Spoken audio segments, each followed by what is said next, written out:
You've made decisions you regret, not because you were weak, but because you were reactive. Rationality isn't about having no emotion. It's about not letting emotion own you. Marcus Aurelius taught that clarity is a discipline, one forged in silence, reflection, and restraint.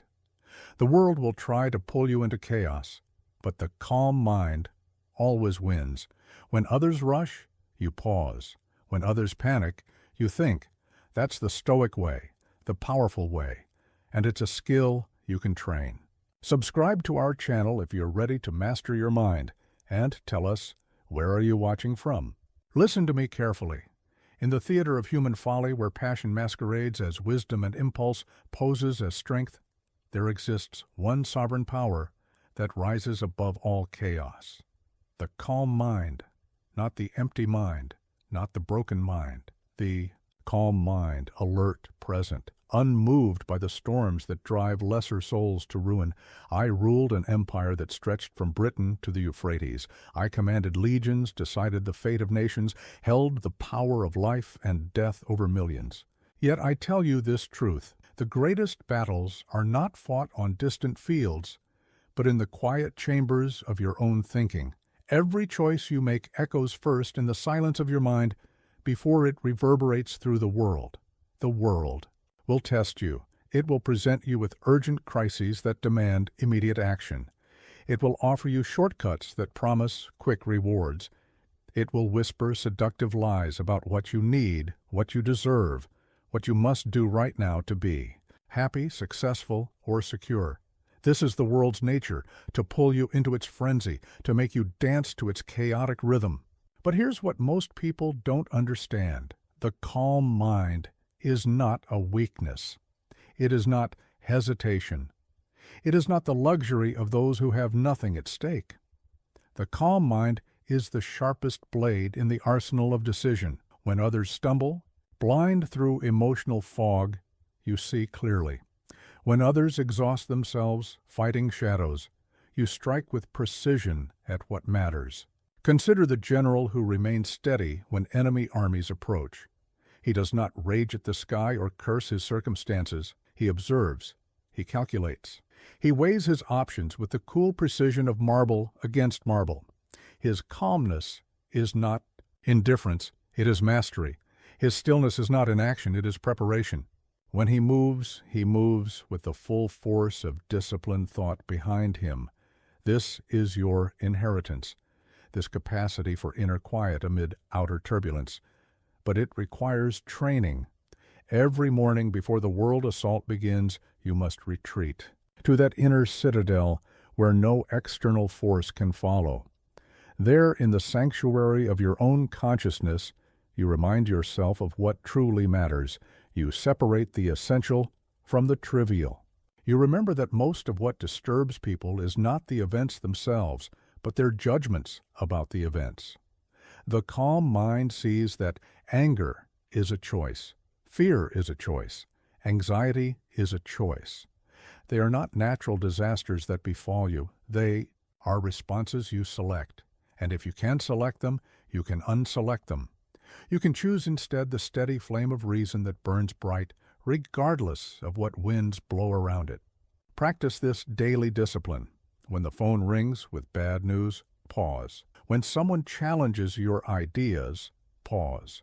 When opportunity knocks or disaster threatens, pause. In that pause lies all the difference between wisdom and folly, between strength and weakness, between the life you design and the life that happens to you. The world belongs to those who can think clearly when others cannot. It rewards those who can remain centered when everything around them spins out of control. This is not a philosophical abstraction. This is practical power. The calm mind always wins because it alone can see the path forward when others see. Only chaos. Your mind is either your greatest ally or your most dangerous enemy. Choose carefully which one you train it to be. They tell you to be emotionless. They misunderstand everything. I never said eliminate your feelings. I said master them. There is a profound difference between experiencing emotion and being enslaved by it. The Stoic does not become a stone statue, immune to human feeling. The Stoic becomes a skilled charioteer, holding the reins of powerful horses that could either carry him to victory or drag him to destruction. Emotion is information. It tells you something is happening that matters to you. When you feel anger, something you value has been threatened or violated. When you feel fear, something you care about may be at risk. When you feel joy, something aligns with your deeper purpose. These signals serve you if you listen without surrendering your judgment to them. But here's what destroys most people. They confuse feeling with thinking. They mistake the first flash of emotion for the final word of wisdom.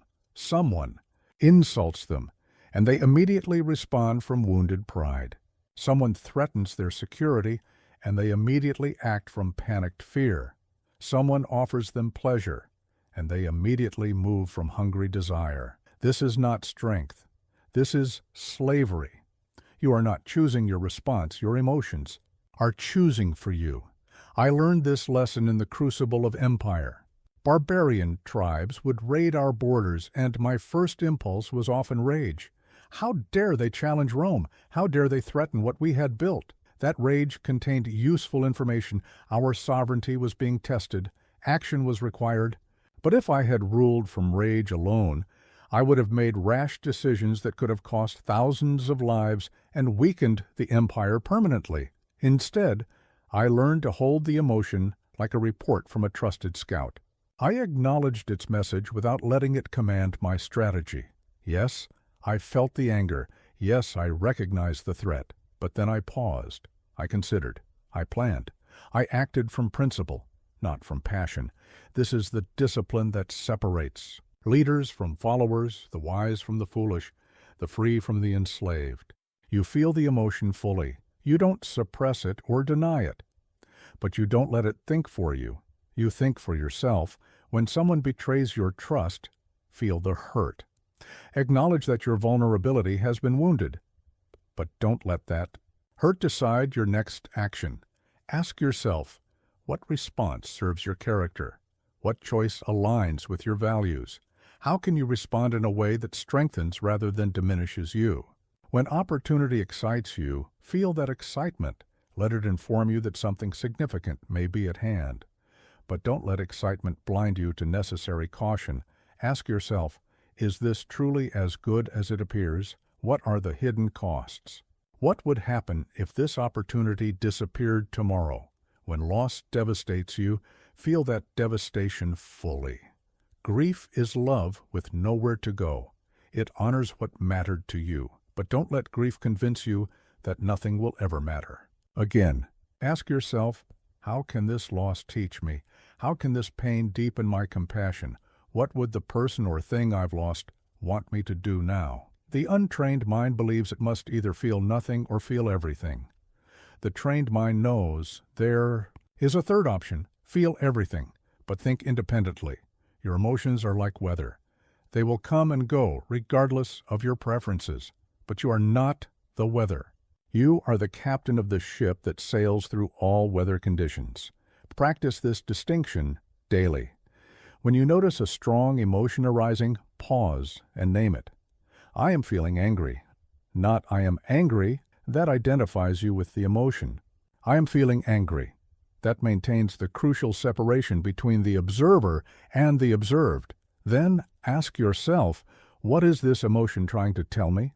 What does it want me to pay attention to? What action, if any, does it recommend? Finally, ask the most important question. What response would my highest self choose in this situation? Sometimes your emotion will guide you toward the right action. Sometimes it will guide you away from it. Sometimes it will be irrelevant to the decision at hand. But you will always be the one choosing, not the emotion choosing for you. This is true freedom, not the absence of feeling, but the presence of choice in how you respond to what you feel. The world worships speed. It celebrates the quick decision, the rapid response, the instant solution. But I have watched empires rise and fall, and I tell you this, rushed decisions create lasting regrets. The wise know that true efficiency comes not from moving fast, but from moving right. When you rush, you stumble. When you panic, you make mistakes that take years to undo. When you let urgency override wisdom, you pay the price in consequences that echo far beyond the moment that seemed so pressing. Consider the merchant who, fearing he might miss a deal, commits his entire fortune to a venture he hasn't properly investigated. Or the ruler who, pressured by advisers, declares war without understanding the true cost. Or the person who, terrified of being alone, commits to a relationship that will bring years of unhappiness. All of these disasters share the same root, the inability to pause when pause is needed most. But let me ask you this: what is so urgent that it cannot wait for wisdom?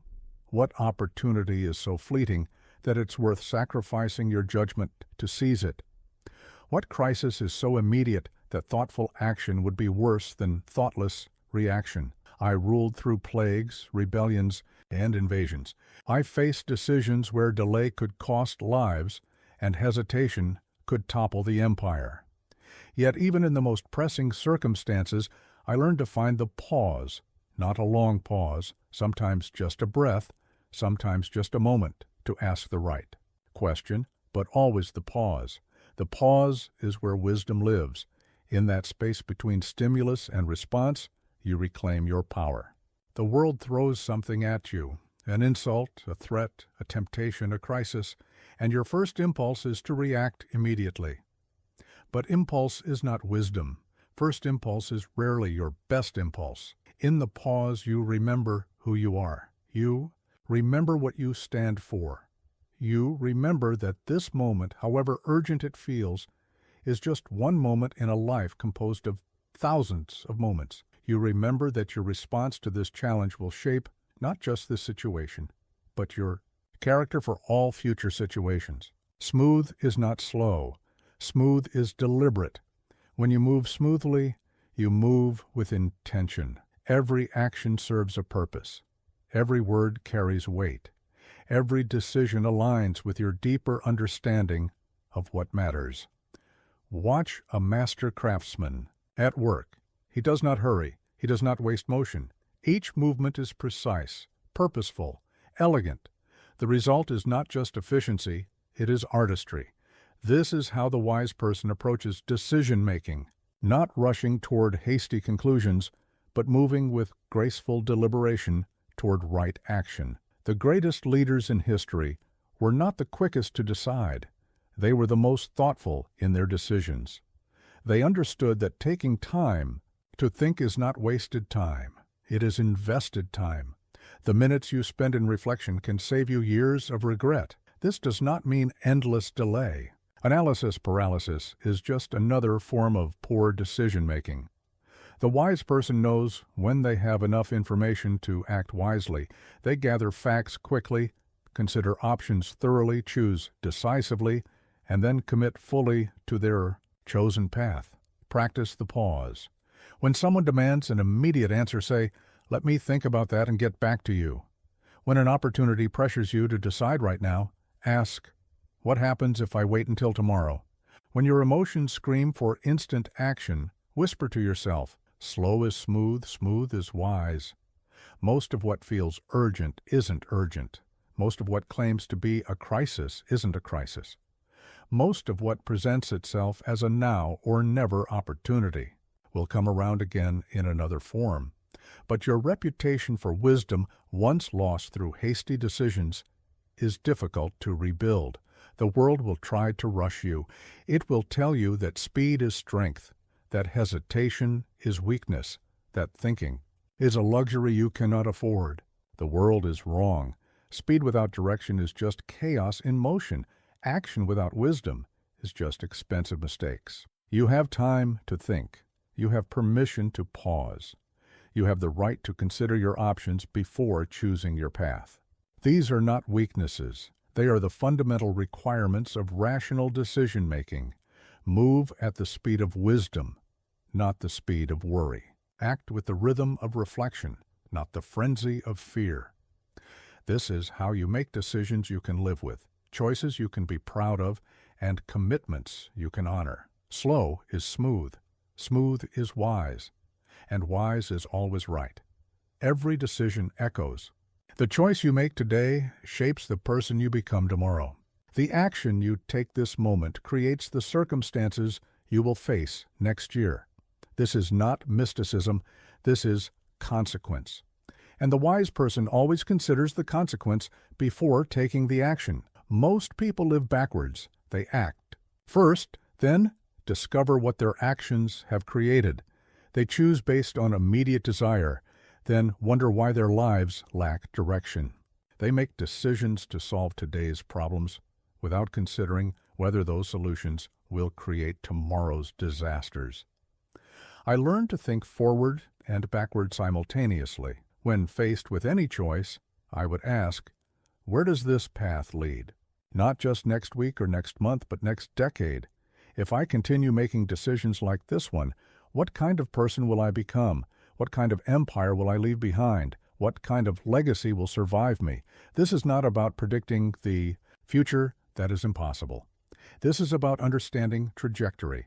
When you throw a stone, you cannot control the wind or the obstacles it might encounter, but you can control the direction and force of your throw.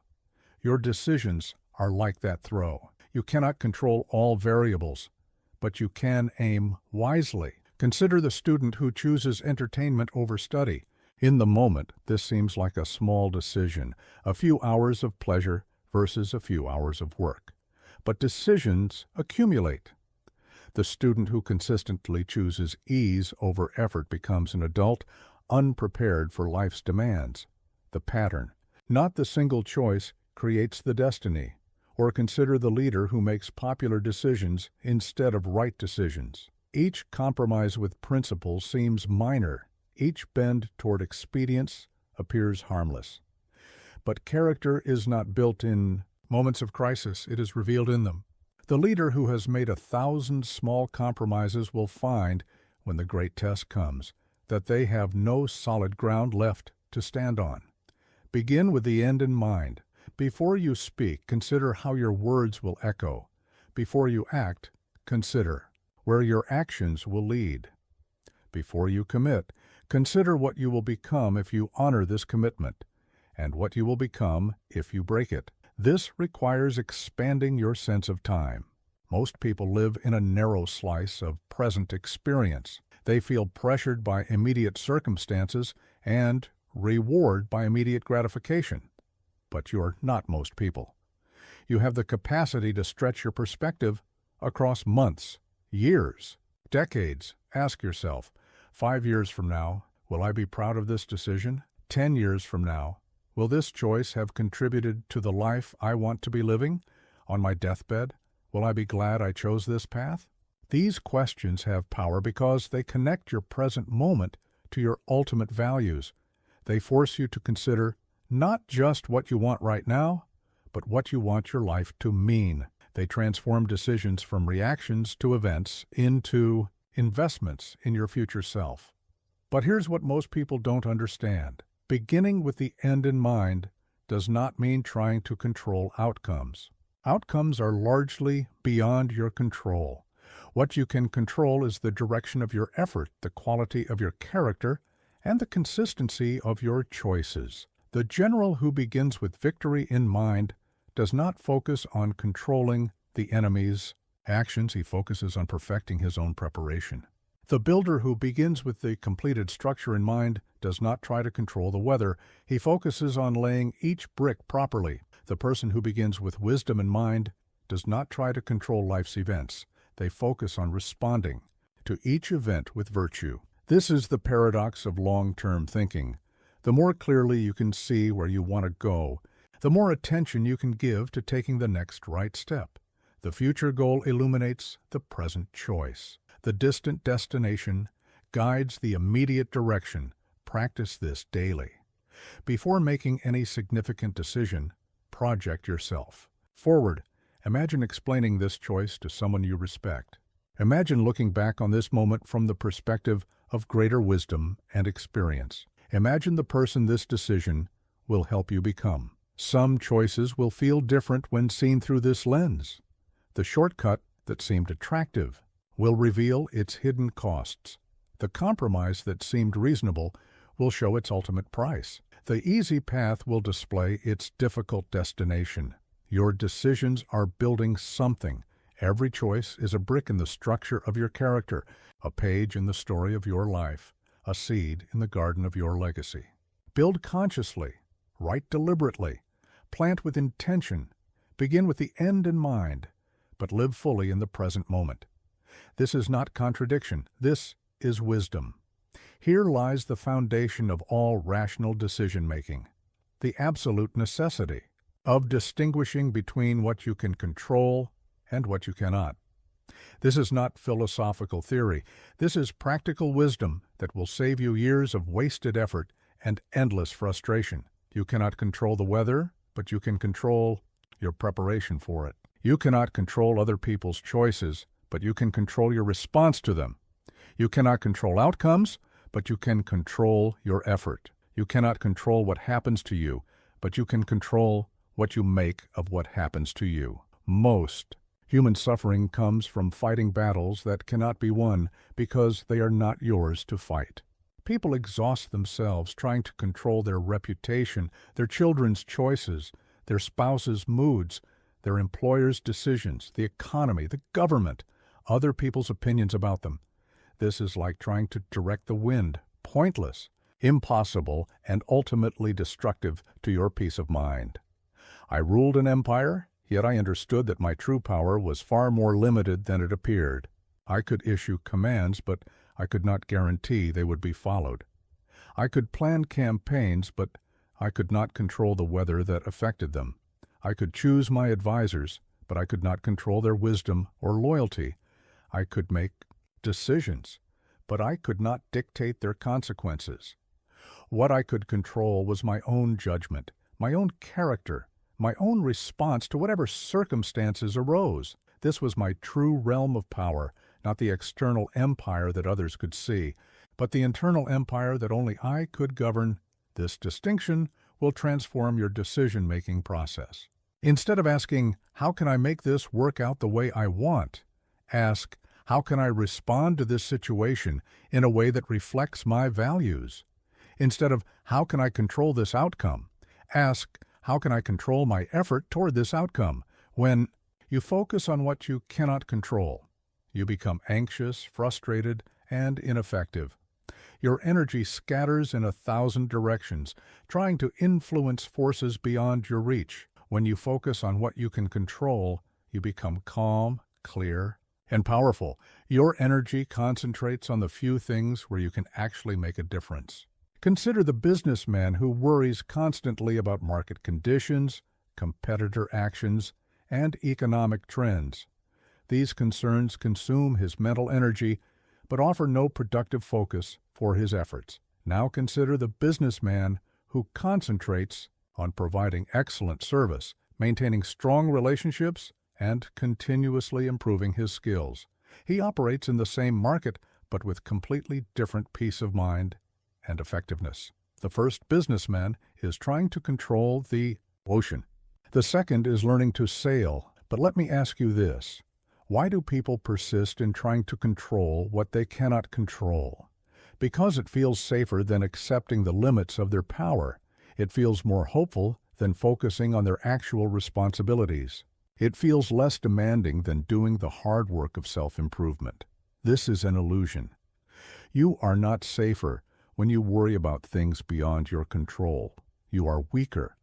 You are not more hopeful when you depend on external circumstances. You are more vulnerable. You are not avoiding hard work when you focus on others' behaviors. You are avoiding the only work that can actually improve your situation. Your sphere of control is smaller than you wish, but larger than you think. You cannot control whether people like you, but you can control whether you act in ways worthy of respect. You cannot control whether you succeed, but you can control whether you prepare thoroughly and work diligently. You cannot control pain, but you can control your response to pain. This is where your true power lies, not in manipulating external circumstances, but in mastering internal responses. Not in guaranteeing outcomes, but in guaranteeing effort.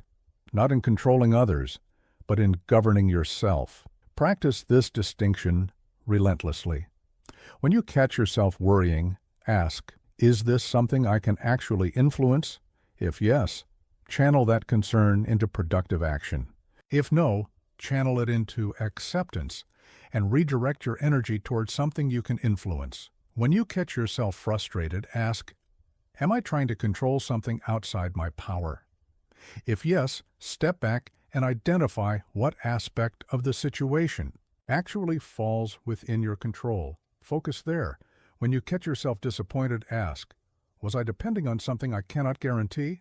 If yes, adjust your expectations and recommit to what you can actually deliver. This is not passive resignation. This is strategic wisdom. You are not giving up on influencing the world around you. You are learning to influence it more effectively by concentrating your efforts where they can actually make a difference. The person who understands this distinction becomes nearly unshakable. External storms may rage, but they maintain their inner calm. Others may panic, but they focus on their response. Circumstances may shift, but they adapt while staying true to their principles. This is the secret of rational decision-making.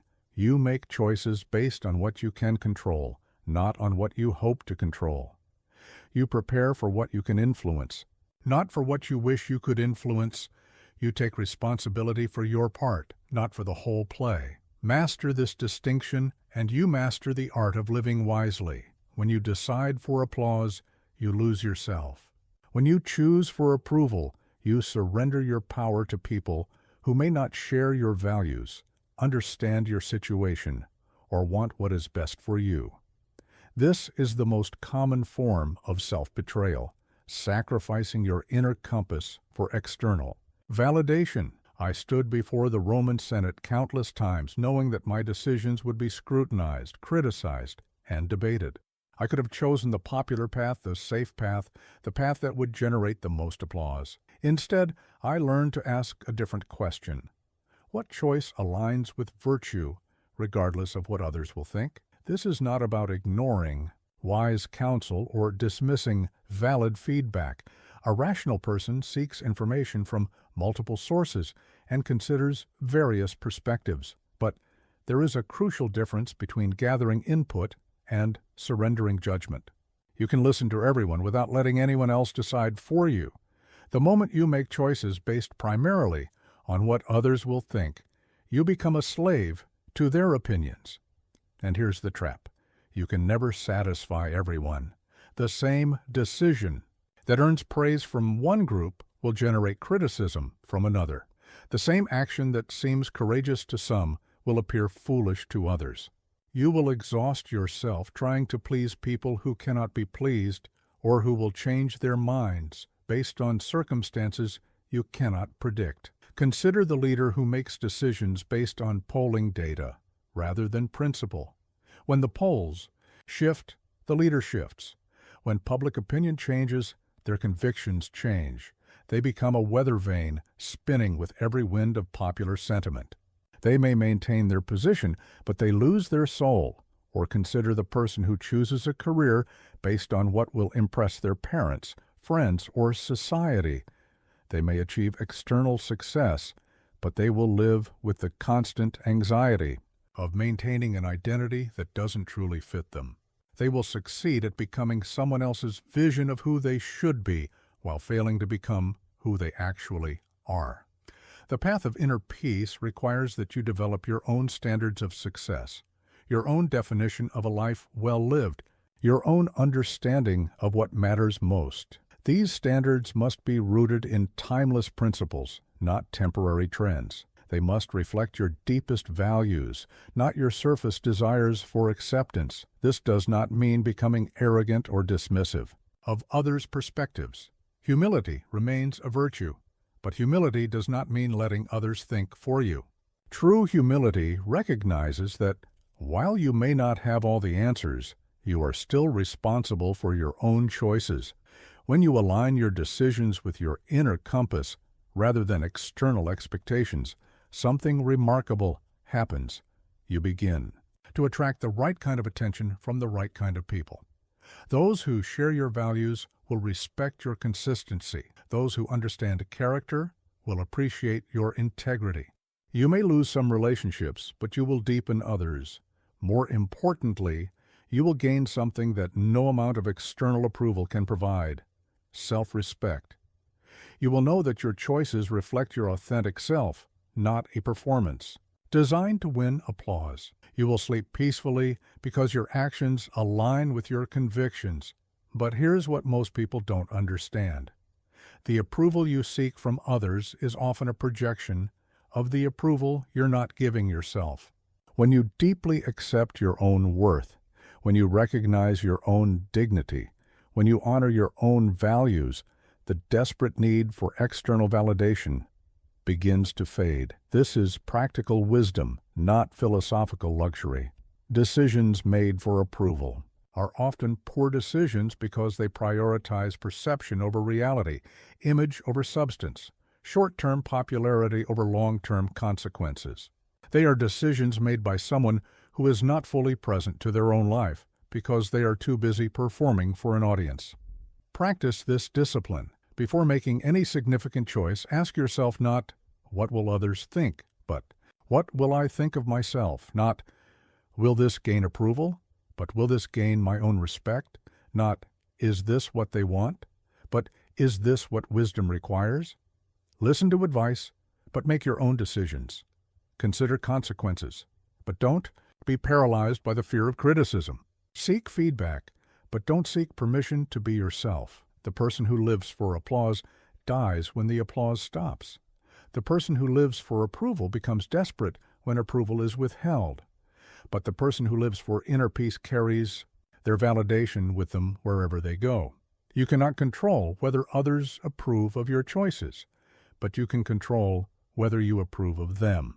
You cannot guarantee external validation, but you can guarantee internal integrity. You cannot make everyone happy, but you can make yourself proud.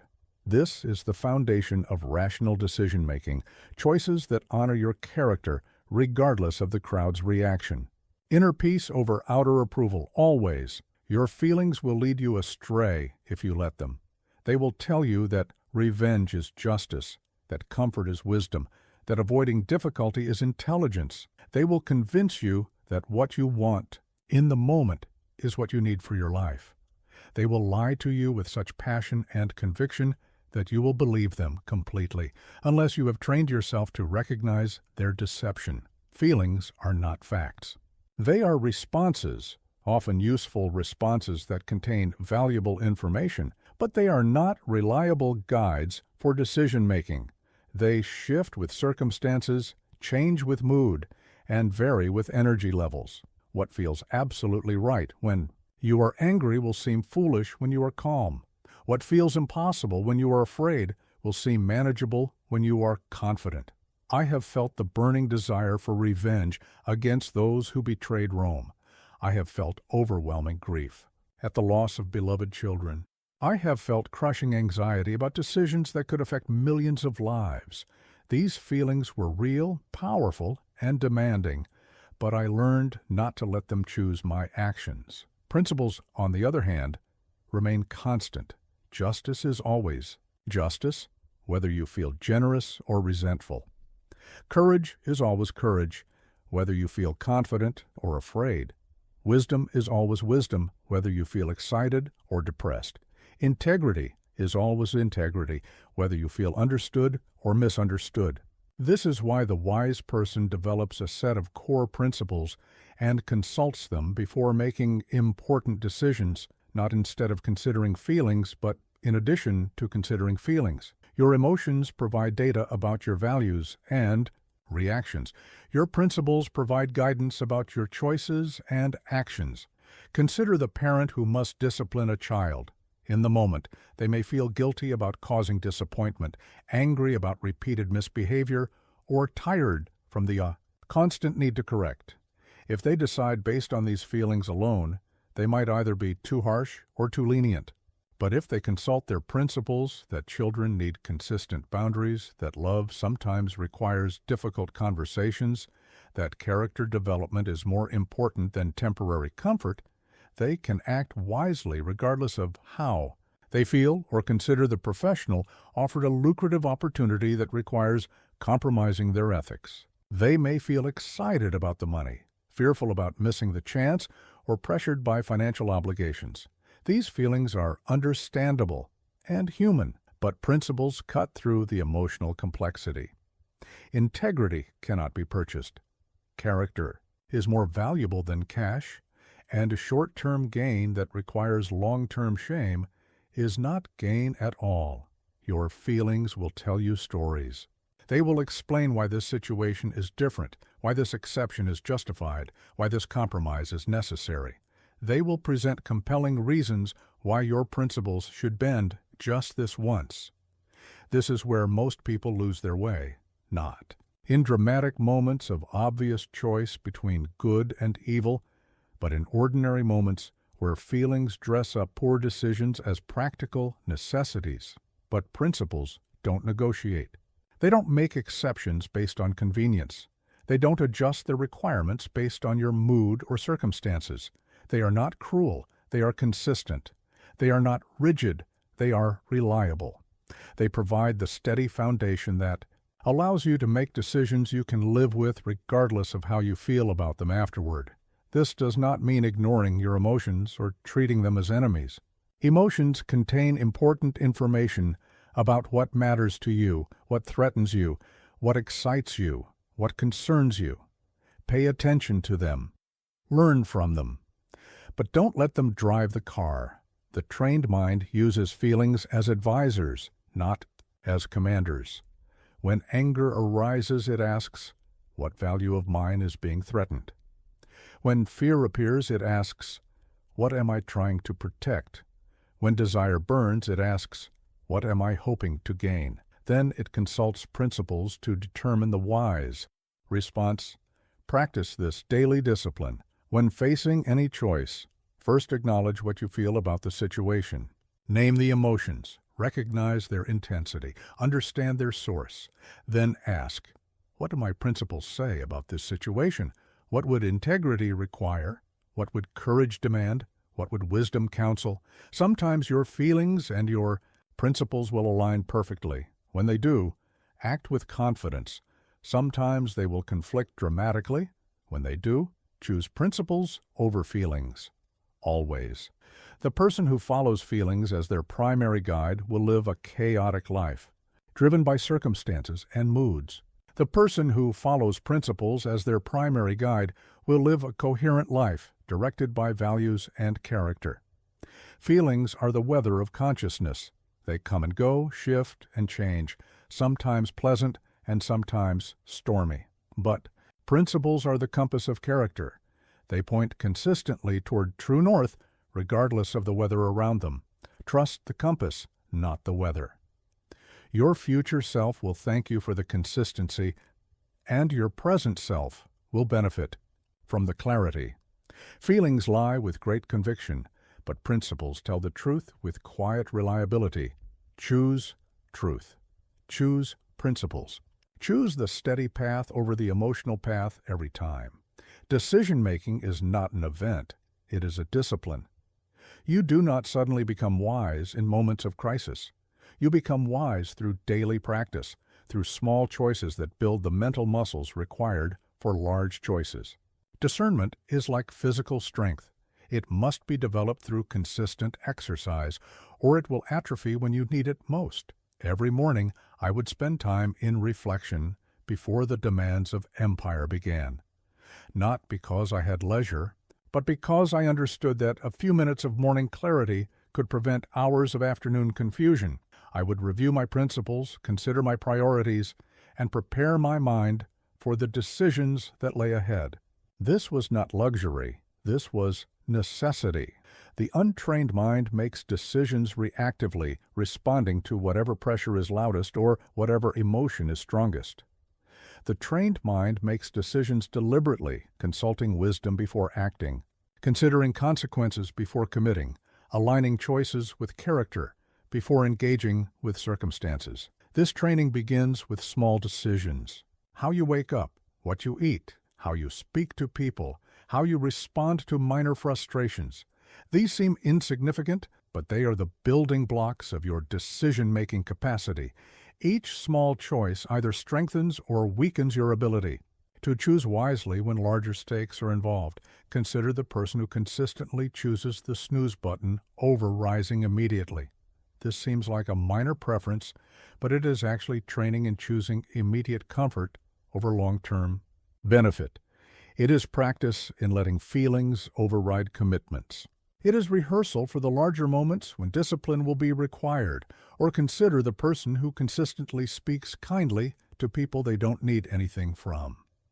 This seems like basic courtesy, but it is actually training in choosing principle over convenience. It is practice in maintaining character when no one is watching. It is rehearsal for the larger moments when integrity will be tested. The quality of your small decisions determines the quality of your large decisions. You cannot live carelessly most of the time and then suddenly choose wisely when it matters most. Wisdom is a habit, not an accident.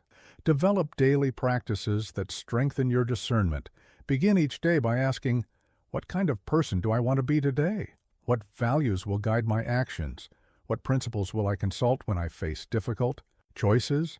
End each day by reviewing, what did I choose well? What did I choose poorly? What can I learn from today's decisions? Practice the pause in low-stakes situations, so you will remember to pause in high-stakes situations. When someone asks you a simple question, take a moment to consider your answer instead of responding immediately. When you feel a minor irritation, pause before reacting. When you face a small temptation, pause before deciding. This is not about making every decision into a philosophical crisis.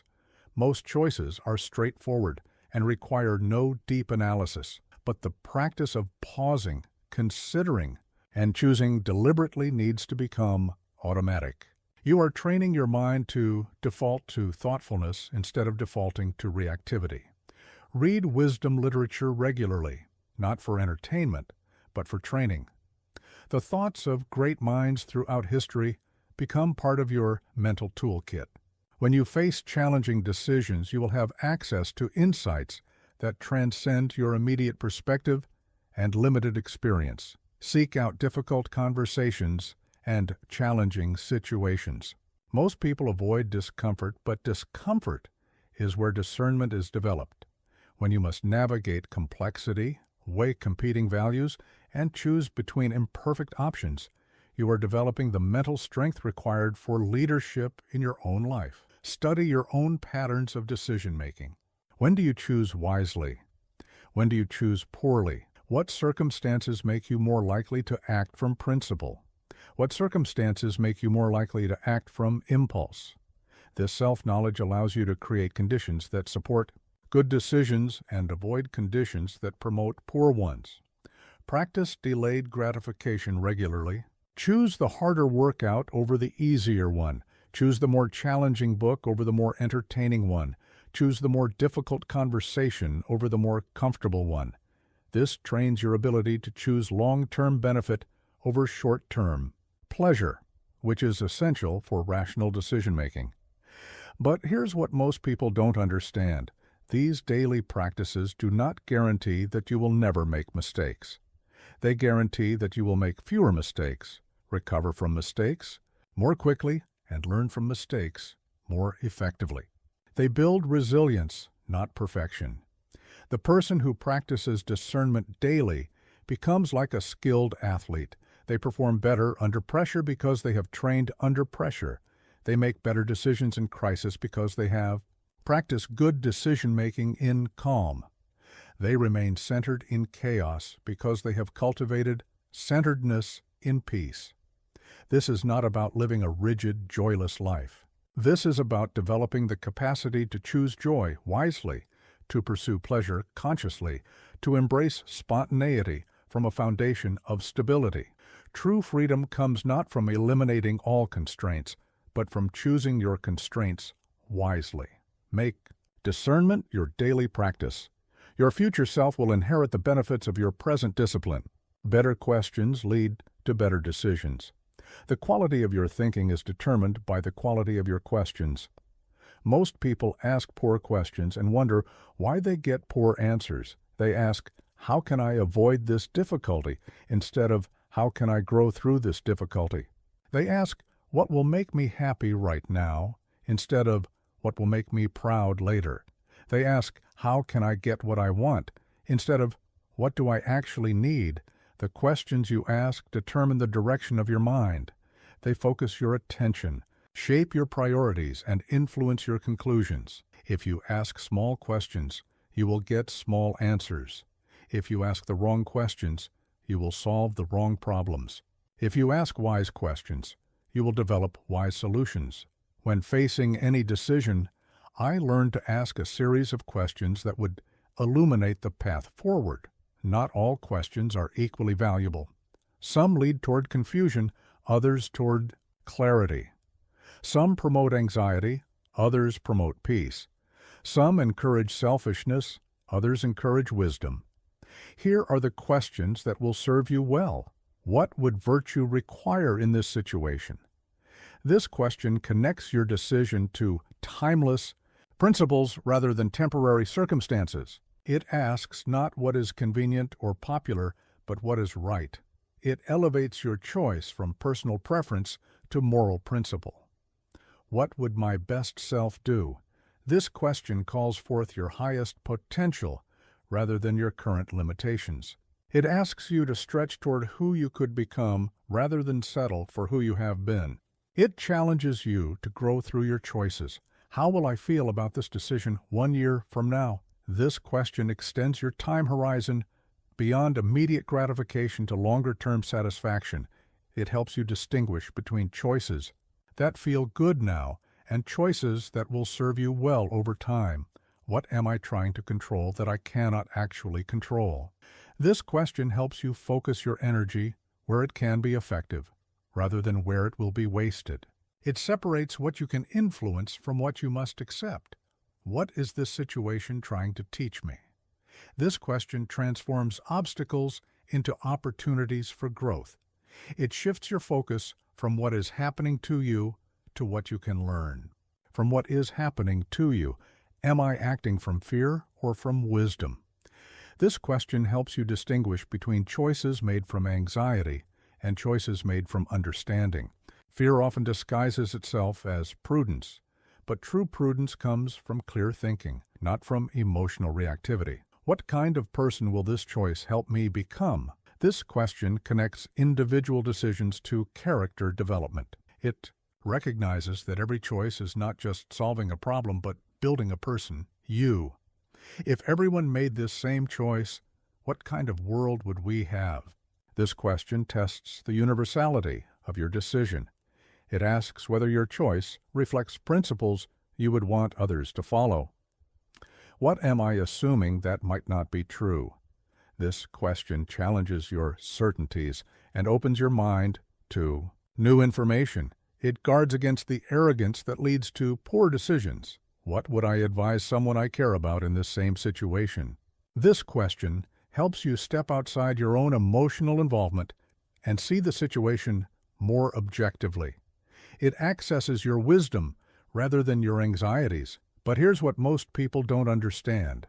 The power of these questions lies not in answering them once, but in returning to them regularly. They become internal advisors that guide your thinking toward wisdom rather than impulse. Practice asking these questions in low-stakes situations so they become automatic in high-stakes situations. When choosing what to eat, ask what your best self would choose. When deciding how to spend your evening, ask how you'll feel about this choice tomorrow. When responding to a minor frustration, ask what virtue would require. The untrained mind asks reactive questions. Why is this happening to me? How can I make this stop? Who is to blame? These questions lead toward victimhood, helplessness, and resentment. They focus on problems without promoting solutions. The trained mind asks proactive questions. How can I respond wisely? What can I learn from this? What is within my control? These questions lead toward empowerment, growth, and peace. They focus on solutions rather than problems. Remember, you cannot always control what happens to you, but you can always control the questions you ask about what happens to you. Those questions will determine the quality of your response, which will determine the trajectory of your life. The person who asks wise questions develops wise answers. The person who asks principled questions makes principled decisions. The person who asks growth-oriented questions lives a growth-oriented life. Your mind is constantly asking questions, whether you realize it or not. Take control of that process. Choose your questions consciously. Ask the questions that will lead you toward the person you want to become and the life you want to live. Better questions, better thinking, better decisions, better life. The progression is that simple and that profound. A quiet moment can prevent a loud mistake. In the noise and urgency of daily life, solitude is not a luxury. It is a necessity. It is in silence that wisdom speaks most clearly, that priorities become obvious, that the path forward illuminates itself. Yet most people flee from solitude, as if it were a punishment rather than embracing it as a gift. They fill every moment with noise, distraction, and activity. They reach for their phones the instant boredom appears. They surround themselves with constant chatter, endless entertainment, and perpetual stimulation. They are afraid of what they might discover in the silence, their own thoughts, their own fears, their own responsibilities. But I tell you this, the person who cannot be alone with themselves cannot be trusted to make decisions for themselves. If you cannot bear your own company, how can you trust your own judgment? If you cannot tolerate your own thoughts, how can you rely on your own wisdom? Every morning and evening, I would retreat to solitude, not to escape from my duties, but to prepare for them. In those quiet moments, away from the demands of courtiers and the pressures of governance, I could think clearly about what truly mattered. I could separate the urgent from the important, the necessary from the merely popular. Solitude is where you remember who you are beneath all the roles you play. You are not just your job, your relationships, your responsibilities, or your problems. You are a conscious being capable of choice, growth, and wisdom. But this awareness requires quiet space to emerge. In solitude, you can hear your own values speaking. The world is constantly shouting its values at you: success, pleasure, popularity, security, comfort. These voices are so loud and persistent that they can drown out your own inner voice. But in silence, your authentic priorities can finally be heard. In solitude, you can see your situation clearly. When you are constantly reacting to external demands, you lose perspective. Everything seems equally urgent, equally important, equally demanding of immediate attention. But in quiet reflection, you can sort priorities, see patterns, and recognize what deserves your energy and what does not. In solitude, you can access your wisdom.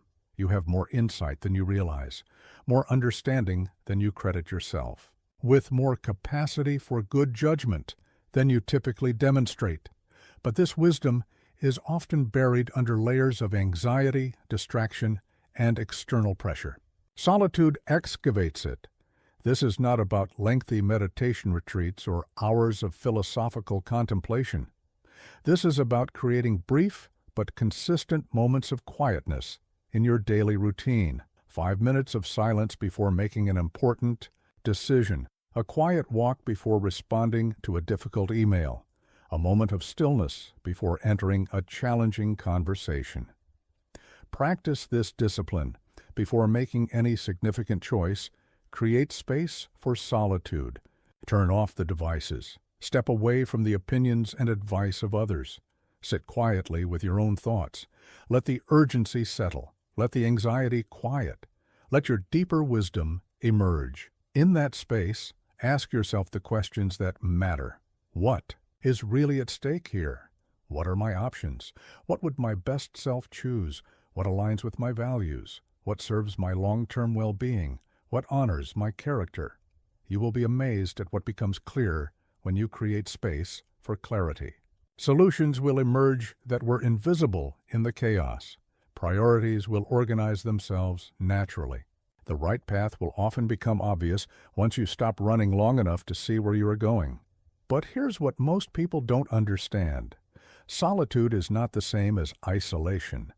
Isolation is running away from others. Solitude is running toward yourself. Isolation is fear-based avoidance. Solitude is wisdom-based preparation. The person who practices solitude becomes more effective in community, not less. They bring clarity instead of confusion, peace instead of anxiety, wisdom instead of reactivity. They have consulted their inner compass before engaging with outer demands. This practice becomes especially crucial during times of crisis or major transition. When the stakes are high and the pressure is intense, the temptation is to act quickly, to do something, anything, to address the situation. But crisis is precisely when solitude becomes most valuable and most necessary. The general who retreats to his tent before the battle is not avoiding responsibility, he is accepting it. He knows that the quality of his preparation will determine the quality of his leadership. The same principle applies to your personal battles and decisions. Create sacred space for silence in your life. Protect it fiercely. Schedule it deliberately. Honor it consistently. This is not selfishness. This is preparation for service. This is not withdrawal. This is strategy for engagement. The world will try to convince you that constant activity equals productivity, that perpetual availability equals importance, that endless stimulation equals aliveness. The world is wrong. Constant activity often masks the absence of clear direction. Perpetual availability often prevents deep thinking. You don't have to decide yet. This simple truth has the power to transform your decision-making and free you from countless errors of premature judgment. The strongest minds know how to wait. They understand that uncertainty is often wiser than false certainty, that saying, "I don't know," is often more accurate than claiming knowledge you don't possess. Most people rush to judgment because uncertainty feels uncomfortable. They would rather be wrong than be unsure. They prefer the illusion of knowledge to the honesty of ignorance. They close their minds to new information because they have already decided what they think, even when they lack sufficient evidence to think it. This is weakness disguised as strength. True strength lies in your ability to remain open when you want to close, to stay curious when you want to conclude, to withhold judgment when you want to judge. This is not indecision. This is wisdom, waiting for adequate information. I faced countless situations where advisors, senators, and citizens demanded immediate decisions. What should we do about the Germanic tribes? How should we respond to this rebellion? What is your judgment on this matter? The pressure to appear decisive was enormous. A leader who admits uncertainty risks appearing weak or incompetent, but I learned that appearing decisive is different from being wise. Sometimes the most decisive thing you can do is decide not to decide until you have better information. Sometimes the strongest position you can take is admitting that you need more time to understand the situation fully. Consider how often you form opinions about people based on limited interactions, about situations based on partial information, about opportunities based on initial impressions. How often those snap judgments prove to be wrong when more facts emerge. How much energy you waste defending positions you adopted prematurely. The untrained mind treats opinions like possessions. Once acquired, they must be protected and defended. The trained mind treats opinions like hypotheses, useful working. Theories that can be modified or abandoned when better evidence appears. Practice saying these powerful phrases, "I don't have enough information yet. Let me think about that. I need to understand this better before forming an opinion." That's an interesting perspective I hadn't considered. These are not signs of weakness. They are demonstrations of intellectual honesty and strategic patience. When someone shares gossip about another person, withhold judgment. You are hearing one side of a story, filtered through another person's perspective about events you did not witness. Why rush to conclude anything? When someone presents you with an investment opportunity, withhold judgment. You are hearing a sales presentation, not an objective analysis. Why not gather independent information before deciding? When you encounter new ideas that challenge your existing beliefs, withhold judgment. Your first reaction may be to reject anything that threatens your current understanding. But what if the new idea contains truth that could improve your understanding? What if your current beliefs are incomplete or incorrect? This practice requires humility. You must acknowledge that your perspective is limited, your information is incomplete, your understanding is imperfect. This is not self-deprecation. This is self-awareness. It is the foundation of continued learning and growth. But here's what most people don't understand. Withholding judgment does not mean avoiding action when action is required. Sometimes you must act despite incomplete information. The key is to act while remaining open to new information that might require adjusting your approach. The general who attacks despite uncertainty about enemy strength is not necessarily wrong. Sometimes action is required even when information is incomplete. But the wise general remains alert to new intelligence that might require changing tactics. He acts decisively while thinking flexibly. This applies to your personal decisions as well.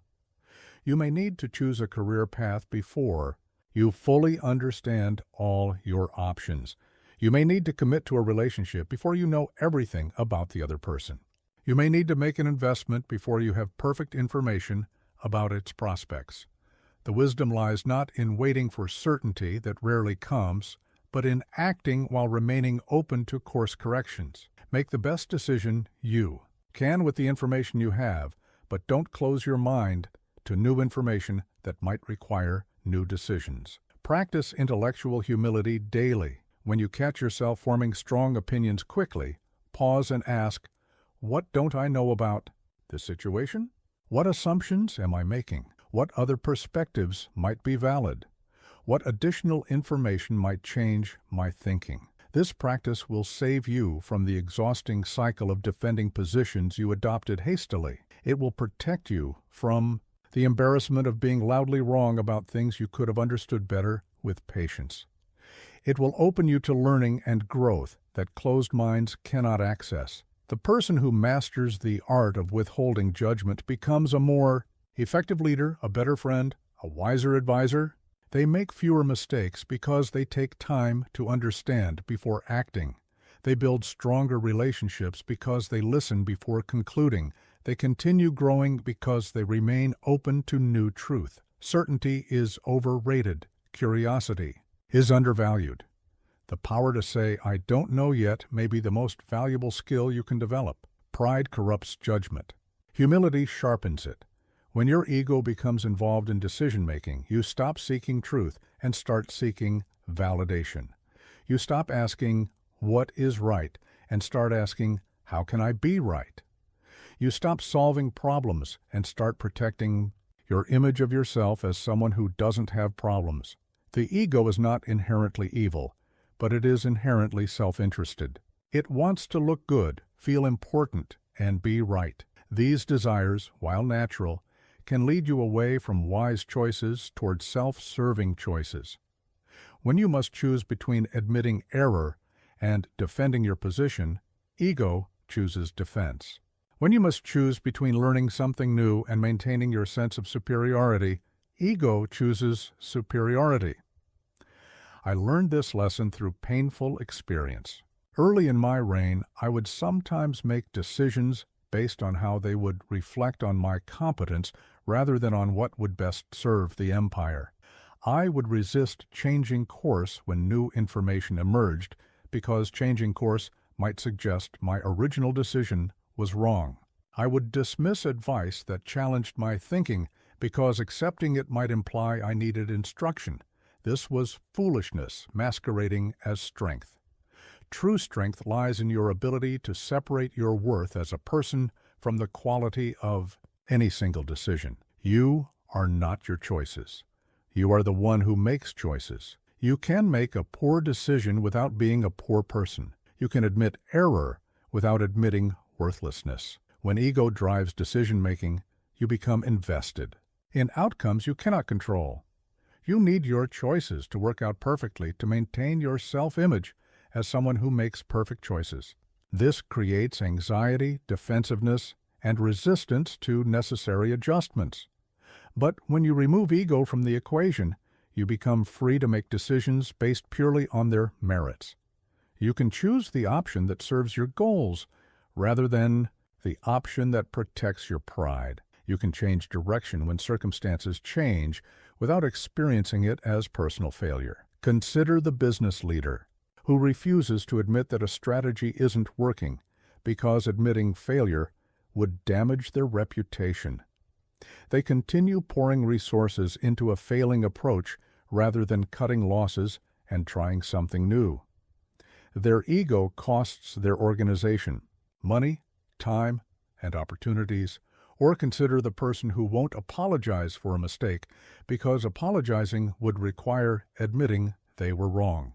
They damage relationships and create ongoing conflict rather than clear the air with simple honesty. Their pride costs them connection, trust, and peace. The ego tricks you into thinking that being wrong about something makes you a wrong kind of person. This is false logic. Everyone is wrong about many things many times. The difference between wise and foolish people is not that wise people are never wrong. It's that they learn from being wrong and adjust accordingly. Practice detaching your sense of worth from the need to be right. When someone points out an error in your thinking, thank them instead of defending yourself. When you discover that a choice you made isn't working out, adjust your approach instead of doubling down. When you realize you don't know something, you thought you knew, admit ignorance instead of pretending knowledge. This requires developing what I call the observer self, the part of you that can watch your ego reactions without being controlled by them. When you feel defensive, the observer notices, I'm feeling defensive because my competence is being questioned. When you feel the need to prove yourself, the observer notices, I'm trying to manage someone else's impression of me instead of focusing on the actual problem. This awareness creates space between stimulus and response. You can feel the ego reaction without acting from it. You can acknowledge the desire to look good without letting that desire drive your choice. You can experience the fear of being wrong without letting that fear prevent you from seeking truth. Ask yourself these questions before making important decisions. Am I choosing this because it's right or because it makes me look right? Am I resisting this option because it's wrong or because accepting it would require admitting I was wrong? Am I trying to solve the actual problem or trying to solve the problem of looking like someone who doesn't have problems? The person who can remove ego from decision-making becomes dramatically more effective. They seek advice freely because they're not threatened by others' expertise. They change course readily because they're not attached to proving their original direction was perfect. They learn continuously because they're not pretending to already know everything. This is not about eliminating healthy self-respect or appropriate confidence. This is about preventing ego from distorting your perception of reality. You can value yourself without needing to be right about everything. You can maintain dignity without defending every position you've ever taken. The strongest leaders throughout history have been those who could admit error, seek counsel, and change direction when circumstances required it. They understood that their worth lay not in being perfect, but in being responsive to truth, regardless of where it came from. Your ego will always prefer comfortable lies to uncomfortable truths. Your wisdom must learn to prefer uncomfortable truths to comfortable lies. Make decisions from wisdom, not from ego. Choose effectiveness over appearance. Choose growth over protection. The person who can be wrong gracefully will ultimately be right more often than the person who can never. Admit error. Anyone can think when things are calm. Real wisdom shows in heat. The true test of your decision-making capacity comes not when you have all the time in the world to deliberate, but when the world seems to be falling apart around you. Crisis does not create character. It reveals character. And the character it reveals is built through countless smaller choices made in quieter moments. I ruled through plague, rebellion, betrayal, and invasion. I watched the Antonine Plague kill millions of my citizens. I faced mutinies from trusted generals. I discovered conspiracies among my closest advisors. I stood on battlefields where the survival of the empire hung in the balance. In those moments, there was no time for extensive consultation, no luxury of delay, no option to avoid deciding. Yet those were the moments that defined my reign and shaped my legacy. Not the ceremonial decisions made in comfortable palaces, but the urgent choices, made under extreme pressure, when everything was uncertain except the need to act, when every option carried serious risks, when hesitation could mean disaster. Crisis has a way of stripping away everything non-essential and revealing what truly matters. In the pressure cooker of emergency, your real priorities become obvious. Your deepest values rise to the surface. Your authentic character expresses itself without pretense or calculation. This is why the wise person prepares for crisis during periods of calm. You cannot wait until the storm hits to learn how to steer the ship. You cannot wait until you are tested to develop the principles that will guide you under pressure. The decisions you make in crisis will be extensions of the person you have become through countless decisions in non-crisis. Consider the leader who must decide whether to evacuate a city in the face of approaching danger. There is incomplete information about the threat's severity, uncertain predictions about its timing, enormous costs associated with either action or inaction. In that moment, everything depends on the leader's ability to act from principle rather than panic, from wisdom rather than fear. Or consider the parent who discovers their teenager has been making dangerous choices. There is anger at the behavior, fear for the child's safety, uncertainty about the right response, pressure to act immediately. The parent's response in that moment will be shaped not by the crisis itself, but by the person they have become through years of smaller parenting decisions. Crisis tends to amplify whatever decision-making patterns you have already established. If you typically react from emotion, crisis will make you more emotional. If you typically seek others' approval before acting, crisis will make you more dependent on consensus. If you typically avoid difficult conversations, crisis will make you more likely to postpone necessary confrontations. But if you have trained yourself to pause before reacting, to consult principles before choosing, to focus on what you can control rather than what you cannot, then crisis will reveal those strengths as well. The habits you build in peacetime become your reflexes in wartime. This is why daily discipline matters so profoundly. Every small choice to act from principle rather than convenience is preparation for the large choice that will define you. Every minor decision to choose courage over comfort is training for the major decision that will test your courage. Every ordinary moment when you choose wisdom over impulse is practice for the extraordinary moment when wisdom will be essential. Practice making decisions under artificial pressure to prepare for decisions under real pressure. Set deadlines for yourself that require quick thinking. Put yourself in unfamiliar situations that demand rapid adaptation. Volunteer for responsibilities that stretch your decision-making capacity. Study how others have responded to crisis throughout history. Learn from those who maintained their principles under pressure and from those who abandoned them. Understand what factors lead to wise crisis decisions and what factors lead to panic-driven choices. But here's what most people don't understand about crisis decision-making. The goal is not to make perfect decisions under pressure. The goal is to make principled decisions under pressure. You cannot control outcomes, but you can control character. You cannot guarantee success, but you can guarantee integrity. The person who maintains their values during crisis has succeeded regardless of external results. They have proven to themselves and others that their principles are not merely fair-weather preferences, but deep commitments that endure under stress. Crisis will come to your life. This is not pessimism. This is reality. How you respond to that. Crisis will depend on who you have become before the crisis arrives. The decisions you make when everything is falling apart will be the natural expression of the person you have built through decisions made, when everything was holding together. Do not wait for crisis to reveal your character. Build your character now, in small choices and quiet moments. Develop the habits of mind that will serve you when clear thinking is most needed and most difficult. Train yourself to act from principle, when acting from principle costs you nothing, so you will be able to act from principle when it costs you everything. Your crisis is coming. The question is not whether you will be tested, but whether you will be ready for the test.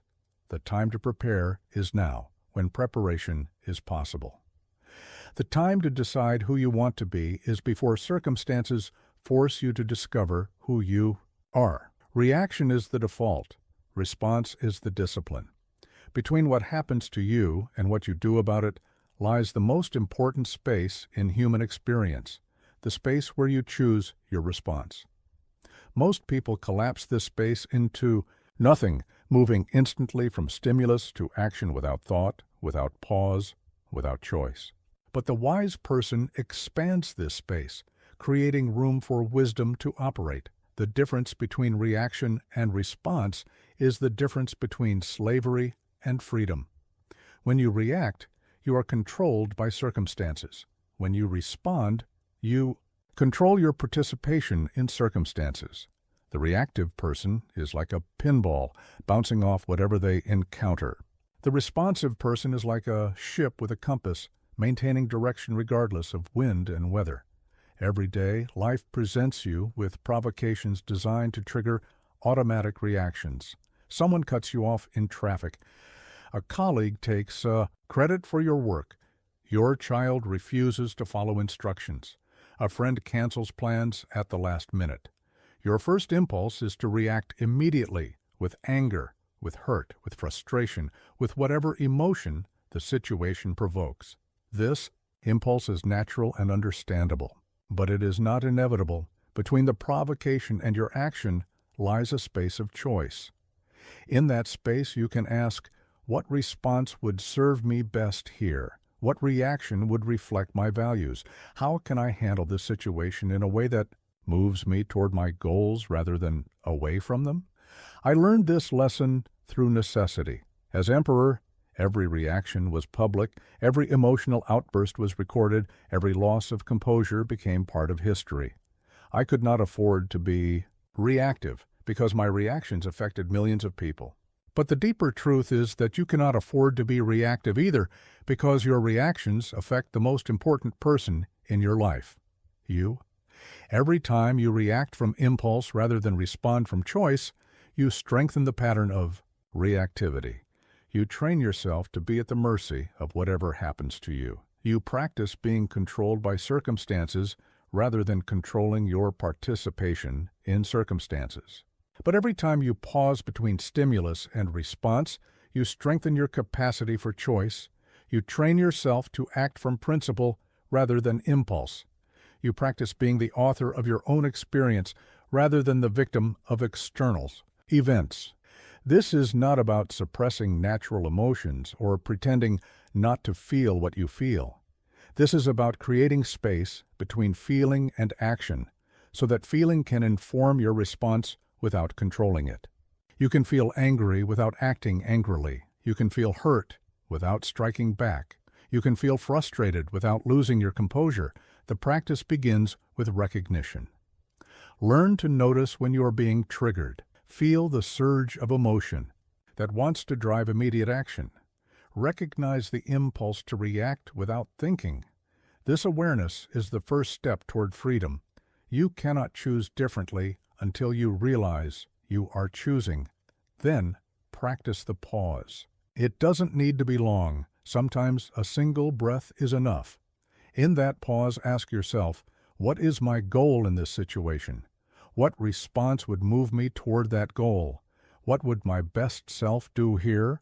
What would wisdom counsel? Sometimes your thoughtful response will look exactly like your emotional reaction would have looked. The difference is that you chose it consciously rather than being driven to it unconsciously. That difference matters enormously for your sense of agency and self-respect. But often your thoughtful response will be different from your emotional reaction. You might choose silence instead of argument.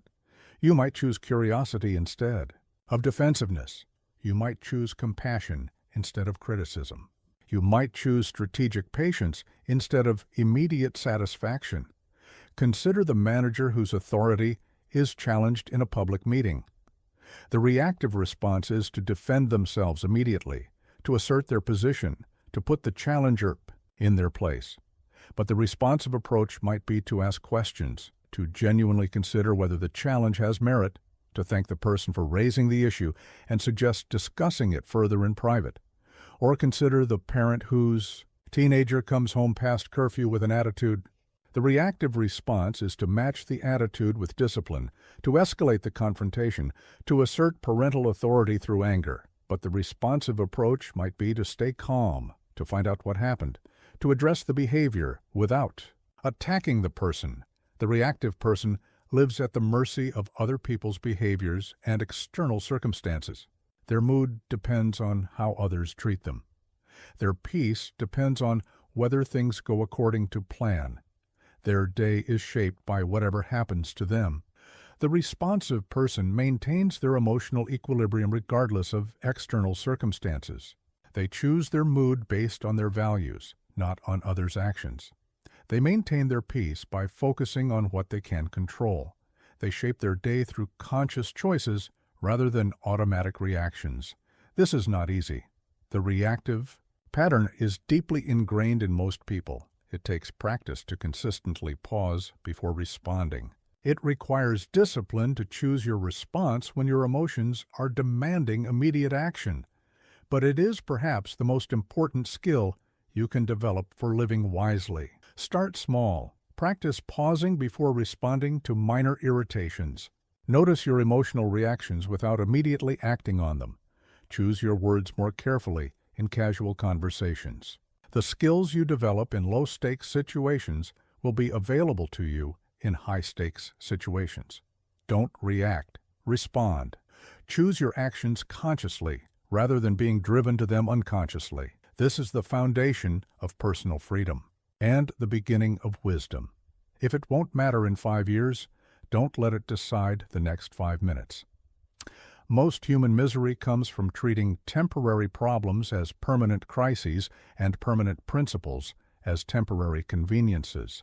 People sacrifice long-term peace for short-term victory, long-term relationships for short-term satisfaction, long-term growth for short-term comfort. The long-term lens is not natural. It is developed.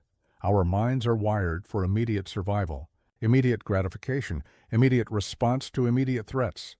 This served our ancestors well when the primary dangers were physical and immediate. But in the modern world, most of our important challenges are long-term, and our greatest threats come from our own short-term thinking. I ruled an empire that I hoped would endure for centuries. Every decision had to be evaluated not just for its immediate effects, but for its long-term consequences. A policy that solved today's problem while creating tomorrow's crisis was not a solution. It was a postponement that made the eventual solution more difficult and more costly. This perspective changed everything about how I approach decisions. Instead of asking, what will end this problem now? I learned to ask, what will create the conditions for lasting peace? Instead of, how can I get what I want today? I asked, what choice will I be proud of years from now? The long-term lens reveals that many things that seem urgent are not important, and many things that seem important are not urgent. The crisis that demands immediate attention may be trivial when viewed from the perspective of years. The slow, patient work that seems unimportant may be the most crucial investment you can make in your future. Consider the student who must choose between studying for tomorrow's exam and developing a skill that will serve them throughout their career. The exam feels urgent and important because it's immediate and measurable. But the skill development, while less urgent, may be far more important for long-term success. Or consider the entrepreneur who must choose between taking a profitable contract that compromises their values and building a business based on integrity. The contract offers immediate financial relief, but building on integrity creates the foundation for sustainable success and personal satisfaction. The short-term lens focuses on what you can get. The long-term lens focuses on who you become. The short-term lens asks, "What's in it for me now?" The long-term lens asks, "What will this make of me over time?" This is not about ignoring immediate needs or dismissing present circumstances. Some problems do require urgent attention. Some opportunities cannot be postponed. Some decisions cannot wait for perfect timing. But even urgent decisions can be made with long-term awareness. The question is not whether to act now, but how to act now in a way that serves both present needs and future well-being. How to solve today's problem without creating tomorrow's crisis. How to seize today's opportunity without sacrificing tomorrow's possibilities. Practice expanding your time horizon regularly. Before making any significant choice, ask yourself, where will this lead? If I continue making decisions like this one, what kind of life will I have? What kind of person will I become? What patterns am I reinforcing or breaking? This perspective will save you from countless errors of short-term thinking. You will be less likely to damage relationships for temporary advantage, less likely to sacrifice health for immediate pleasure, less likely to compromise character for convenient gain. But here's what most people don't understand about long-term thinking. It actually makes life more enjoyable, not less. When you make decisions from a long-term perspective, you avoid the stress of constantly trying to fix problems you created through short-term thinking. You build momentum instead of creating obstacles. You invest energy instead of spending it. The person who thinks long-term eats well because they understand that food is fuel, not just pleasure. They exercise regularly because they know that strength is built gradually. They save money because they understand that security comes from accumulation, not income. They treat people well because they know that relationships are built through consistent kindness over time. This is not about becoming rigid or joyless. This is about understanding that true pleasure comes from living in alignment with your deeper values, and that alignment requires taking the long view.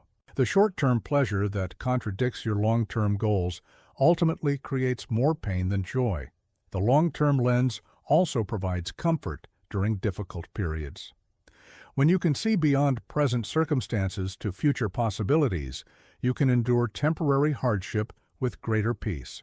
When you understand that current struggles are investments in future strength, you can face them with greater courage. Remember, time will pass regardless of how you use it. 5 years from now, you will be 5 years older whether you make wise choices or foolish ones. The question is, what those 5 years will build. Will they build the life you want to be living, or will they build a life you need to escape from? The long-term lens is not about sacrificing the present for the future. It's about making the present serve the future while still being fully alive to the present moment. It's about making choices you can live with, not just choices you can enjoy right now. Stretch your perspective across years, not just days. Think in seasons, not just moments. Build for decades, not just for today. This is how you create a life of meaning rather than just a series of experiences, a legacy rather than just a memory. In a world ruled by impulse, reason is armor.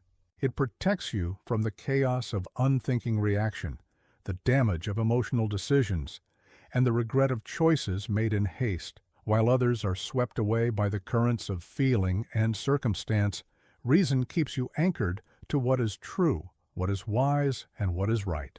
But reason is not coldness. It is not the absence of emotion or the denial of human feeling. Reason is the capacity to think clearly even when emotions are strong, to see accurately even when the situation is confusing, to choose wisely even when the pressure is intense. It is the faculty that allows you to use your emotions as information while not being used by them as a master. The world will try to pull you into its frenzy. It will present every situation as urgent, every decision as life or death, every choice as requiring immediate action. It will tell you that thinking is a luxury you cannot afford, that deliberation is weakness, that anyone who pauses to consider is failing to act with proper urgency. This is a lie designed to make you vulnerable. When you act without thinking, you act against your own interests. When you choose without considering, you choose poorly. When you react without reflecting, you react in ways that serve others' agendas rather than your own wisdom. I faced countless situations where others demanded immediate emotional responses. Rebellious provinces wanted me to respond with rage. Threatening enemies wanted me to respond with fear. Flattering courtiers wanted me to respond with pride. In each case, my emotional reaction would have served their purposes, not mine. Instead, I learned to use reason as a shield against manipulation. When someone tried to make me angry, I asked, what would anger accomplish here? When someone tried to make me afraid, I asked, what does fear want me to do? When someone tried to appeal to my pride, I asked, what decision would I make if my ego were not involved? This practice protected me from countless errors and manipulations. It allowed me to see through emotional appeals to the actual motivations behind them. It helped me respond to situations as they actually were, not as others wanted me to perceive them. Reason reveals that most situations are not as urgent as they appear. Most crises are not as catastrophic as they seem, and most problems are not as complex as they feel when emotions are running high. The clarity that comes from rational analysis often shows simple solutions that were invisible through the fog of emotional reaction. But reason also reveals hard truths that emotions prefer to avoid. It shows you when your desires are unrealistic, when your fears are exaggerated, when your hopes are based on wishful thinking rather than realistic assessment. This is why many people resist rational analysis. It requires facing reality as it is, not as they wish it were. The person who develops their capacity for rational thought becomes nearly immune to the emotional manipulation that controls so many others. They cannot be panicked into poor decisions, flattered into foolish choices, or intimidated into actions that serve others' interests rather than their own values. This does not mean becoming an emotionless, calculating machine. It means developing the ability to think clearly, even when feeling strongly. The rational person feels deeply, but thinks independently. They can be moved by compassion without being moved to poor judgment. They can experience anger without being driven to destructive action. Practice using reason as your primary decision-making tool. When you face any choice, large or small, ask yourself, what do the facts suggest? What are the likely consequences of each option? What choice aligns with my long-term interests and values? What would wisdom counsel, regardless of what emotion demands? This is especially important when others are trying to influence your decisions. Politicians, advertisers, salespeople, and even well-meaning friends often appeal to your emotions rather than your reasoning. They want you to choose based on how you feel rather than what you think, because emotional choices are more predictable and more manageable. Learn to recognize emotional manipulation in all its forms. When someone tries to create urgency, this offer won't last. Ask yourself if the urgency is real or manufactured. When someone appeals to your fears, what if something terrible happens? Ask yourself if those fears are realistic or exaggerated. When someone flatters your ego, someone as smart as you surely understands, ask yourself what they want you to do and why. Reason is particularly important during times of crisis, when emotions run highest and clear thinking becomes most difficult, yet most necessary. The person who can think rationally during emotional upheaval has an enormous advantage over those who are swept away by the intensity of the moment. But remember, the goal is not to eliminate emotion, but to govern it. Use your feelings as sources of information about what matters to you, what threatens you, what excites you, but let reason be the final arbiter of what you actually do about those feelings. Develop your rational faculties through regular practice. Read challenging material that requires careful thinking. Engage with ideas that challenge your assumptions. Practice analyzing situations objectively rather than just reacting to them emotionally. Study logic, critical thinking, and decision-making. Frameworks. The person who masters reason while remaining connected to emotion becomes unshakable in their values, clear in their thinking, and wise in their choices. They cannot be manipulated, panicked, or confused into acting against their own interests.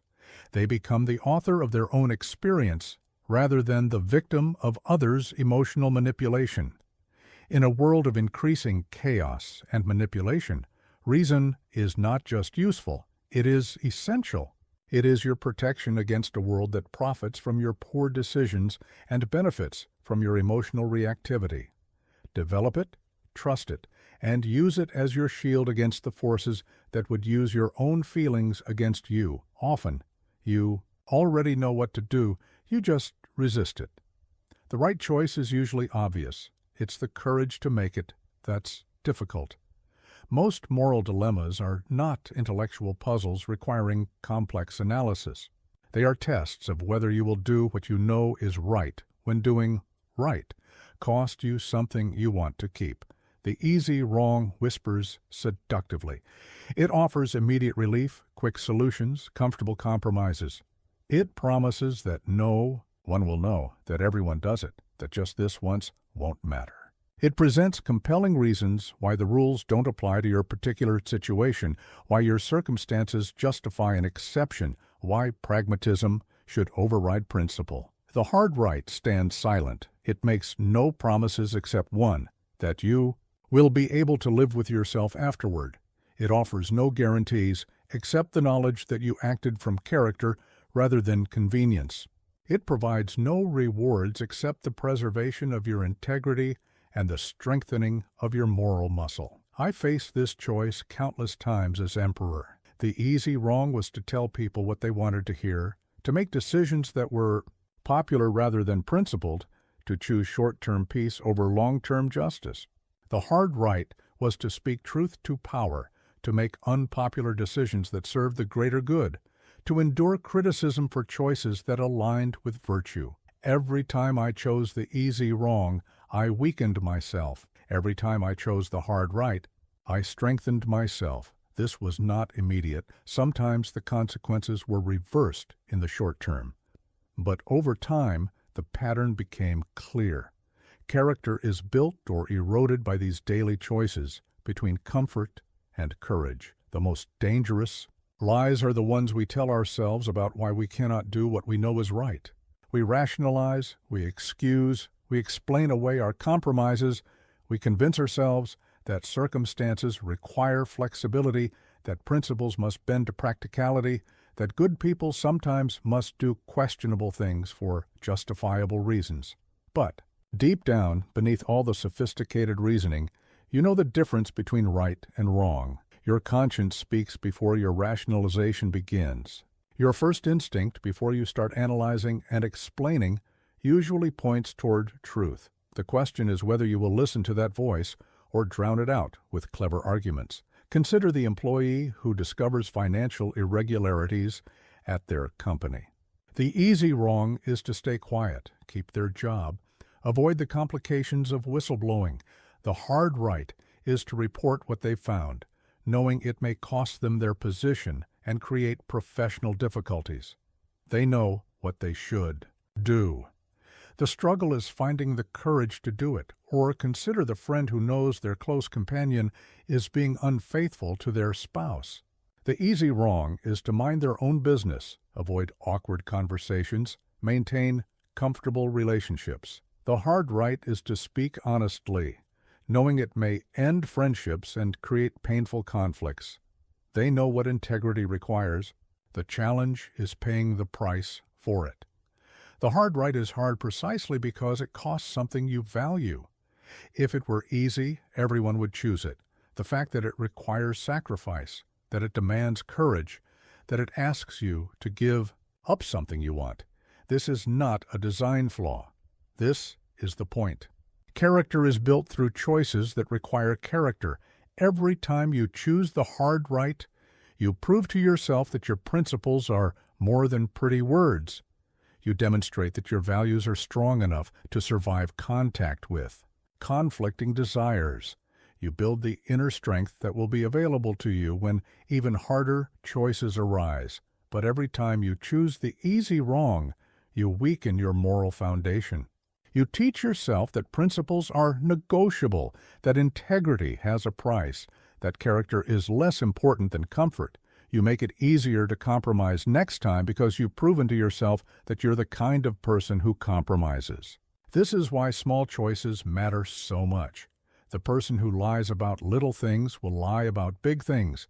The person who cheats in situations where no one will know will cheat in situations where discovery is possible. The person who compromises their values for minor conveniences will abandon their values for major temptations. But the reverse is also true. The person who tells the truth when lying would be easier, builds the habit of honesty. The person who keeps their word when breaking it would be convenient develops the character of reliability. The person who does right when wrong would be profitable, cultivates the strength of integrity. Most people know what they should do. The problem is not lack of moral knowledge, it's lack of moral courage. They understand the difference between right and wrong, but lack the strength to choose right when wrong offers immediate advantages. This courage must be developed gradually, like physical strength. You cannot expect to choose the hard right in major situations if you haven't practiced choosing it in minor situations. You cannot expect to have character under pressure if you haven't built character in peace. Start with small decisions where the stakes are low, but the principle is clear. Choose honesty when a small lie would be convenient. Choose fairness when favoritism would be profitable. Choose kindness when cruelty would be satisfying. These choices may seem insignificant, but they are building your capacity for larger choices. Pay attention to the voice of conscience before it gets drowned out by the voice of rationalization. Your first instinct about what's right is usually accurate. The long analysis that follows is often just an attempt to justify doing what you want instead of what you should. Ask yourself, what would I tell someone I love to do in this situation? What advice would I give to someone whose character I respected? What choice would I make if I knew my children would learn about it and follow my example? The person who consistently chooses the hard right over the easy wrong builds a life they can be proud of, relationships they can trust, and a character they can respect. They may pay prices that others avoid, but they gain rewards that others cannot imagine. The peace of integrity, the strength of consistency, and the power of living in alignment with their deepest values. The choice is always before you. The easy wrong beckons with its immediate rewards and comfortable compromises. The hard right stands waiting with its difficult demands and lasting satisfaction. Choose the hard right. Your future self will thank you, your character will strengthen, and your life will align with your highest values. This is the path of wisdom, the way of integrity, and the foundation of a life well lived. Once you've decided, let go. This is perhaps the most difficult wisdom to accept and the most liberating to practice. You can make the wisest decision possible. With the information available to you, align your choice with your deepest values and still face outcomes you didn't want or expect. This is not failure. This is life. The amateur makes a decision and then spends years second-guessing it, wondering what would have happened if they had chosen differently, torturing themselves with alternate scenarios that exist only in imagination. The philosopher makes a decision and then commits fully to making the best of whatever consequences follow. I made decisions that affected millions of lives, choices that shaped the course of history, judgments that echoed across centuries. Some of those decisions produced the outcomes I hoped for. Others led to unexpected complications, unintended consequences, and results I would not have chosen. But I learned that the quality of a decision cannot be judged solely by its outcomes, because outcomes are influenced by factors beyond any decision-maker's control. You can choose wisely and still face disappointment.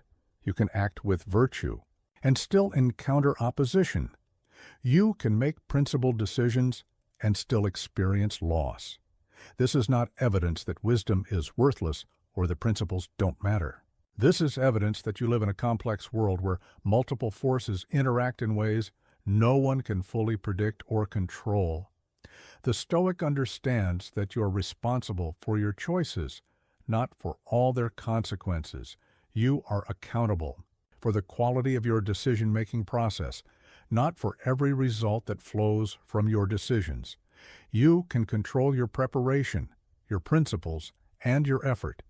You cannot control outcomes, other people's reactions, or external circumstances. This understanding liberates you from the paralysis of trying to guarantee results. When you accept that you cannot control outcomes, you become free to focus on what you can control: the thoughtfulness of your preparation, the integrity of your process, and the virtue of your choice. Consider the parent who must decide whether to allow their teenager to take a calculated risk. They can research the situation, discuss it thoroughly, establish appropriate safeguards, and make a wise decision about what will best serve their child's development. But they cannot guarantee that everything will work out perfectly. If they make a thoughtful decision and something goes wrong, they have not failed as a parent. They have done their job responsibly in an uncertain world. Or consider the entrepreneur who must decide whether to launch a new product. They can conduct market research, analyze competition, develop a solid business plan, and make an informed choice. But they cannot guarantee market success. If they make a well-reasoned decision and the market doesn't respond as expected, they have not failed as a business person. They have acted responsibly with incomplete information, which is all anyone can do. The person who demands guaranteed outcomes before making decisions will make very few decisions. The person who tortures themselves over unexpected consequences will live in constant anxiety. But the person who makes thoughtful decisions and then accepts whatever results follow will live with peace and continue growing through experience. This does not mean becoming indifferent to outcomes or careless about consequences. It means holding your best effort lightly enough that you can learn from whatever happens without being destroyed by what you cannot control. When consequences are positive, receive them with gratitude while remembering that external success is not entirely of your making. When consequences are negative, face them with equanimity while remembering that external failure is not entirely your fault. In both cases, ask, what can I learn from this? How can this experience improve my future decision-making? The philosopher lives with consequences like a scientist lives with experimental results, interested in the data, committed to learning from it, but not personally devastated when hypotheses prove incorrect. Each outcome provides information that improves the next decision. Each experience adds wisdom that enhances future choices. Practice this detachment in small matters to develop it for large matters. When a meal you prepared doesn't taste as expected, focus on what you learned about cooking rather than feeling like a failure. When a conversation doesn't go as planned, consider what you discovered about communication rather than replaying what you wish you had said differently. Remember that regret is often just disguised arrogance, the belief that you should have been able to predict and control factors that were actually beyond your knowledge and influence. Humility accepts that you made the best decision you could with the information and wisdom you had at the time. The consequences of your decisions will teach you more than any book or advisor ever could, but only if you remain open to learning rather than closed in regret, only if you stay curious about results rather than defensive about choices, only if you treat outcomes as education rather than as judgment. You cannot live without making decisions, and you cannot make decisions without accepting consequences. The wise person makes peace with this reality. They choose carefully, act courageously, and then release their attachment to specific outcomes while remaining committed to learning from whatever unfolds. This is how you live like a philosopher, making decisions from wisdom, acting from virtue, and receiving whatever results follow with the equanimity that comes from knowing you have done your part well. You already have what it takes. Now, go prove it.